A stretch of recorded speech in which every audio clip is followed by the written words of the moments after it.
Pam was giving some of the context that I want to build on and think about in a few different areas. And so Pam has done the intro to the RGSY project, which is really great, and I'm going to talk a bit about some of our responses from the survey, particularly to that, what is it like being religious in a so-called secular society, some of their reflections there. And I'm also going to think about some of the other ways these messages are being transmitted to them. So I'm interested in how religion and sexuality are often constructed as already in opposition to one another in certain areas, and how they're then regulated as already being in opposition, and I trouble that idea that they are. But I'm also interested in where we keep getting that message from, why we keep getting that message that they are already in conflict with one another. What do I have here? Okay, so there are some recent controversies. I should actually preempt some of this. These are some of the controversies. So one of the things that I've been thinking about is that when we're talking about teaching about religion, we're actually talking about teaching about a number of things at the same time. So when talking about teaching about religion, it's actually also about sexuality, or it's about gender, or it's a number of different areas that teaching about religion actually implies, and vice versa. So when we're talking about gender identity or sexual orientation, we're actually also talking about religion. And this link between the two often rears its head in a number of ways. And so Pam has talked a bit about some of the controversies, and these are all Ontario controversies in the last couple of years. So the GSA, the Gay Straight Alliances, there was actually a starter in 2010, and there was a student who had asked to have a GSA in his Catholic school, and he was told he couldn't. It went against Catholic school teaching, Catholic religious teaching, and there were some fairly negative statements made by the board members about Gay Straight Alliances, and comparing them to Nazi groups, that we also don't have Nazi groups in our school, and we will not have GSAs. I'm not sure if she ever apologized, but she did try to retract the statement after the fact. So there was that, and then shortly afterward we see, and I'm going to talk a bit about some of the media coverage of the sex education modifications in Ontario that never actually happened. So it's policy and policy change, where change can be like a sloth, right? It's very slow. I had to bring in sloths. Or it can go the way of the dodo bird and just not happen. See, there's my second. Very good. And just not happen. And the sex education modifications, which I'll talk about, haven't happened. And so they're kind of in this non-space. And then in 2011, and these are just sort of in the media, we see these little firestorms. A school in Toronto, and I'm sure the principal, thinking that it was quite a reasonable solution, had offered the cafeteria during lunchtime to Muslim students to conduct prayers.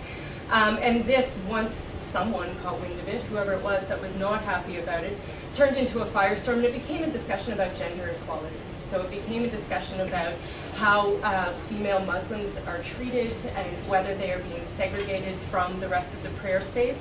And the cafeteria was called Mosqueteria, and there was a lot of discussion about this. As far as I know, they've continued allowing the cafeteria for this prayer space, but that kind of showed up in 2011. Another school in Toronto held or attempted to hold Opposite Gender Day, and the principal said that the idea behind it was simply to have boys and girls try to understand what it's like to be the opposite gender, and this became framed as a militant homosexual agenda somehow, that this was, indoctrinating youth about homosexuality, and they didn't hold Opposite Gender Day. They decided to put it on pause. And in the midst, shortly after, as Pam talked about, the Accepting Schools Act was proposed. And this was in follow-up in some ways to the sex education curriculum, which I'll talk about, but as an anti-bullying measure for schools in Ontario, and all schools, publicly funded schools. And in between the sex education modification, the Accepting Schools Act, a report came out by Catherine Taylor and Tracy Peters called Every Class in Every School. And it was about homophobia, biphobia, transphobia, and gender-negative attitudes in the school system, and the experiences of youth of these particular, of discrimination, which was occurring on a daily, weekly, monthly basis.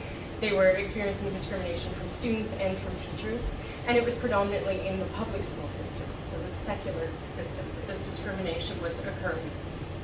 And so in 2012, and I've actually only recently heard about this, there was a school board in Hamilton being sued regarding their teachings on marriage and sexuality. There's parents who are wanting to take their children out of school before they talk about marriage and sexuality in the health education curriculum. and they weren't given advance notice, and he feels that these teachings contradict his religious beliefs, and so he's suing the school at this point for allowing those teachings, and we'll see what happens there. So in the sex education curriculum, and this is kind of, it's both a sloth and maybe a dodo bird, there were proposals that were made and it took 2 years to actually create the curriculum changes, and they were proposed, and Dalton McGuinty, who was the premier at the time, said that he was going to support the changes, and within 2 days he had actually canceled and put on hold the changes to the curriculum, and what he was adding to the curriculum, or what was being added, was very specific mentions of identities, sexual and gender identity, sexual orientation as part of the grade 3 curriculum, as well as naming of body parts and sexual acts. And it was particularly, there's a fair amount of consternation, but it was particularly the addition of gender identity and sexual orientation in grade 3 that seemed to cause the strongest response. And in their mention, there's invisible differences is the category that gender identity and sexual orientation fell into. They also mentioned allergies, and of course no one said anything about allergies. They were quite fine to talk about allergies, but not gender identity and sexual orientation. And during those 2 days, there was a fair amount of media coverage of what was going on with these particular changes and why they were being stopped. And so what I've done, and I'll explain this chart in a minute, what I've done is a media search of media coverage from those 2 days, and all I wanted to know is who is speaking about this, who is talking about the sex education curriculum from any perspective, if it's political, if it's religious, any kind of view. And I'm only looking at mainstream media, I'm not looking at some of the more specialized, and producers, not aggregates, and in Ontario. Because I'm really interested in who is actually, and we're thinking about power, and who speaks for religion, and whose voices, when it comes to determining policy changes or education changes, whose voices are really being listened to. So at the time, Dalton McGuinty was the Premier of Ontario, and Charles McVitie, who is the principal, the head of Canada Christian College, which is an evangelical college, actually occupies the biggest space on that board. So he is that big blue wedge, and beside him is Dalton McGuinty, who is the premier. So we've got someone who is predominant in his voice, right? He occupies a very large space in what the media is telling us about these particular debates. And then the premier falls next, and then you can see there's this variety. So then we move into Tim Hudak is still the leader of the official opposition in Ontario, the Progressive Conservatives, and he's not even being asked about this as much as Charles McVitie is, which I find really interesting. So we're not even looking to oppositional politicians. Tim Hudak opposed the sex education curriculum changes as well, but we're not asking him about the opposition or the problems with the curriculum. It's being asked of Charles McVitie. And then it moves into this fairly non-specific family focus groups, religious groups, Christian groups. It becomes a little bit muddled as we get further in. There are a number of references. They don't really tell us who, but there's some sort of problem that's occurring here in this particular chart. And then the smallest little sliver up at the top here, this is parents. That little sliver, that's how often they appear in terms of their reflections on this.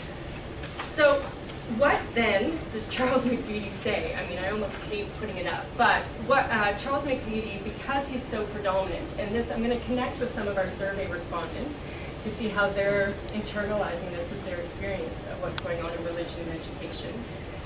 So some of what Charles McVitie has had to say about these particular controversies that I mentioned. So in the first one, the sex education curriculum, he said it's part of a militant homosexual agenda to normalize homosexuality in everyone's mind and thereby promote homosexuality. If we teach our children these things, guess what? That's what they'll practice. And then we've got the Muslim clubs in Christian schools are nonsensical. And he doesn't really ever give, I mean, sometimes it goes on for quite a period of time, but occasionally it's just a snippet. And then in the last one, in the name of religious freedom, the federal government should not forget about Canada's Christians. And so we have this narrative in Canada that Christianity, there's a narrative kind of loss of Christian identity, which is quite interesting if we think about some of the discussion we've already had about Christianity turning into culture and how dominant it still is in a new lens, and yet we still have this kind of portrayal, at least from McVitie and some of his peers, that Christians are certainly being disadvantaged and other groups are being privileged in the system. So what I'm interested in, and when we were looking at our data, what I was interested in is where these ideas then become internalized and what our respondents, what the youth are internalizing and understanding about religion and education and sexuality.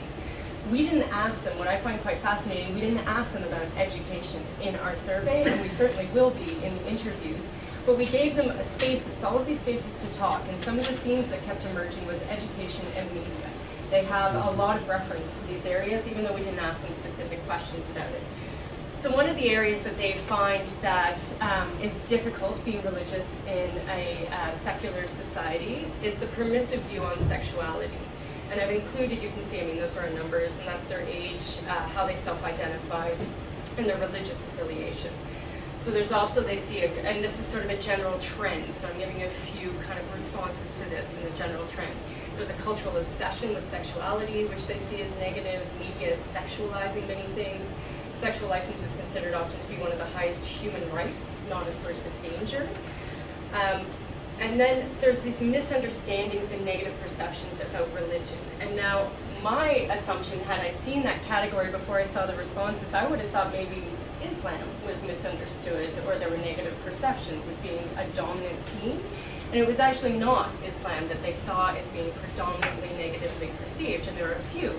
But predominantly what they're saying is that there's a negative attitudes towards Christianity.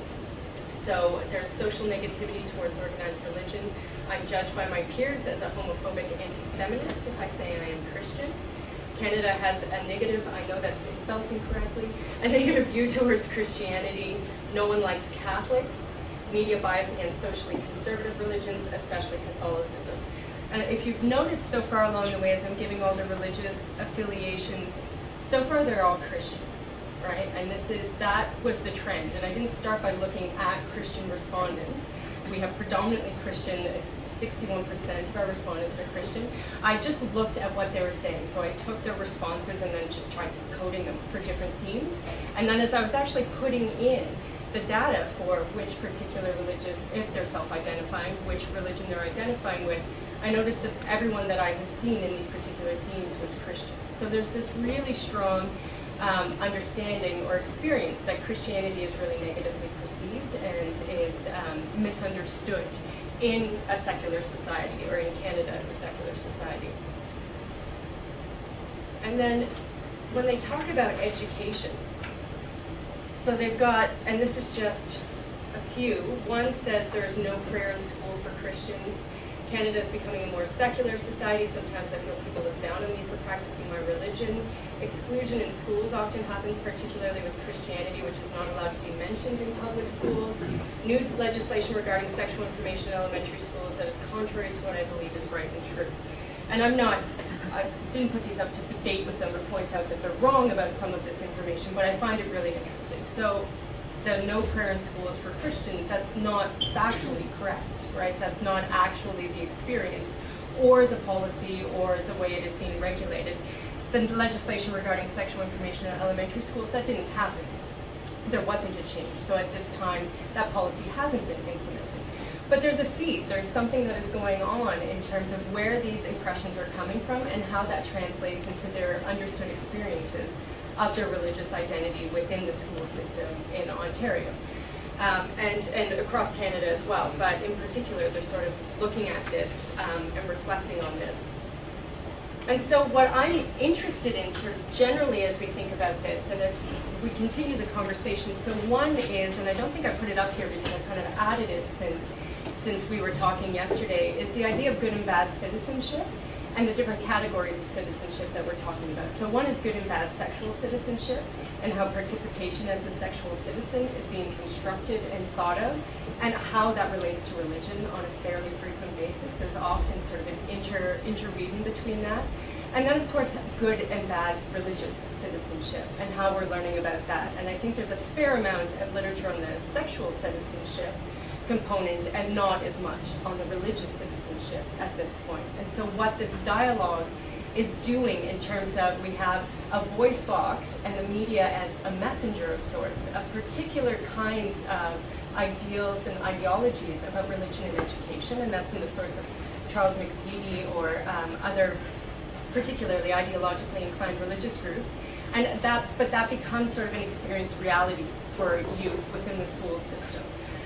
So I'm interested kind of in the citizenship and power, and who's got the power to speak about religion, as Pam is talking about, and why these youth